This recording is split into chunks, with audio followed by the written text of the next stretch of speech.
Hello, today I will be showing you how to create a projectile in Unity. So what this is going to do is we will be able to click a button to launch a projectile, this cog here. So that is going to go into the robot, and then the robot will play a dancing animation too. First of all, we will go into Assets, create a folder, the VFX folder. Double click into here, drag and drop projectile. We will do our usual routine. We'll take projectile up into here, take it down into prefabs, add a box glider 2D, rigid body 2D. And on the rigid body, we will set gravity scale to 0 so that the projectile doesn't fall out of the world. You can also scale it down here to your desired size. I'm just going to scale that down. See, and yeah, that looks about right. Okay, cool. And now we will write our projectile script. So I'm going to go into scripts, create C# script, call this one projectile, open this up.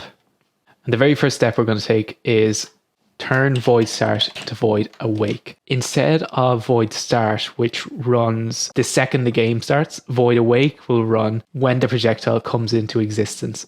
So every time you shoot a projectile, it will play void awake. Declare a rigid body 2D, and we will call it RB for convenience. In this, we will say RB equals get component rigid body 2D, take void update, and delete this.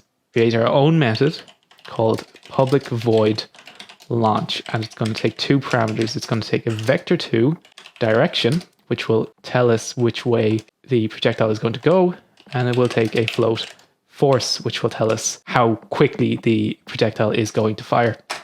RB dot add force direction multiplied by force. Now in void fixed update, so this will run at a consistent time always, we will say if transform dot position dot magnitude is greater than 1000 f, destroy game object. This is important for optimization because if you shoot your projectile and it doesn't hit anything and it just keeps going and going and going, it's going to go off the map, and eventually you will be rendering a lot of projectiles that you don't need. This is saying if this gets too far away, delete it so that we don't have to worry about it anymore. Our last method, void on collision enter 2D, collision to the other. This will handle whenever it collides into something. Debug.log projectile collision with plus other dot game object. And I will note here, game object should have a small g up here. So I'm just going to fix that there. And we will also destroy game object here as well. When our projectile collides with something, it will tell the console about it, and we'll be able to see what it collided with, and it'll also get rid of the projectile. So if your projectile bumps into something, then it disappears and it is gone. Okay, cool. So that is our projectile script. One final mistake I made, vector2 should be a capital. So we will let that compile there, go back into Unity, and now we need to make some changes to sprite controller. The first bit that we'll add is that sprite controller needs to take in the projectile prefab. Create public game object projectile prefab. Create a vector2 direction and go all the way down to the bottom. I actually might zoom in here a bit so you can see better. Add a void launch. And in void launch, game object projectile object equals instantiate. So this is going to create an instance of the projectile. It is going to create a projectile prefab. I'm going to say RB dot position plus vector2 dot up by 0.5 f comma quaternion, or I don't know how to pronounce that, dot identity.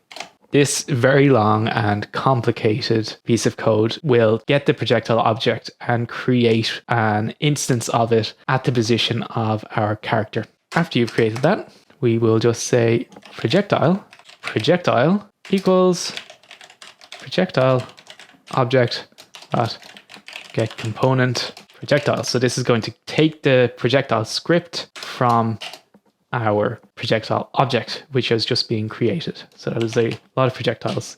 And finally, projectile. I feel like I should have called it something that's not projectile, something that's like really short and easy to type, but we're stuck here. We've sunk cost fallacy, so I will continue. Projectile.launch, direction, so it's going to go in whichever direction it's going. Set our force to be 600. That's going to call the launch method here. It's going to call that here, and it's going to go to here and give direction and force. And one other capital to fix is this should be a capital D here on destroy. All right, now it is time to add our control. So we're going to put that into void update. Underneath here, we'll be getting mouse position. Let's call this world mouse position equals camera.main.screen to world point input.mouse position. And we're going to be using the position of the mouse for aiming.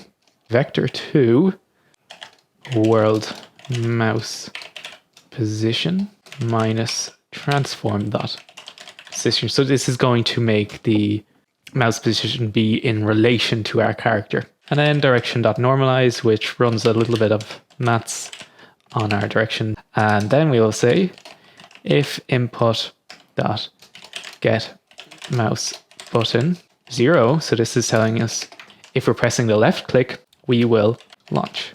And that will launch the projectile if we left click. And I will note that because code is using American English, this should be a Z up here. So change normalize to have a Z. And one other mistake I made is this should be a capital. And not only should that be a capital, but this should say that get mouse button down, not just get mouse button. And click onto our sprite character prefab, and you'll see here underneath the sprite controller script there's a slot for projectile prefab. This is the public game object that we declared earlier. Take projectile prefab and drag and drop it onto the game object there. Make a quick change to our projectile prefab, so you will want to make sure that the projectile script is connected to projectile prefab, so drag and drop projectile script onto there. And also change your size here. So change mine to 0.2, 0.2. Click play and you'll see our projectile does this. Okay, so the projectile is launching, but it is immediately colliding with sprite character and then pushing sprite character and disappearing itself. To fix this, we are going to need to use something called layering. Open the prefabs folder, go to your sprite character prefab, go to the top corner here where it says layer default, create a new layer called character, click on sprite character again and change this layer from 0 default to 7 character. Then go into projectile prefab, add layer projectile, and then change its layer from default to projectile. So these are now on separate layers within Unity. Go to edit, project settings, go to physics 2D here, uncheck projectile confiner, uncheck projectile character, and we should be good to go then. If I click, there we go. We have our projectile. And you'll see down in the console, if it collides with something, it will say project collision with whichever. Okay, awesome. So the next step will be animating the robot.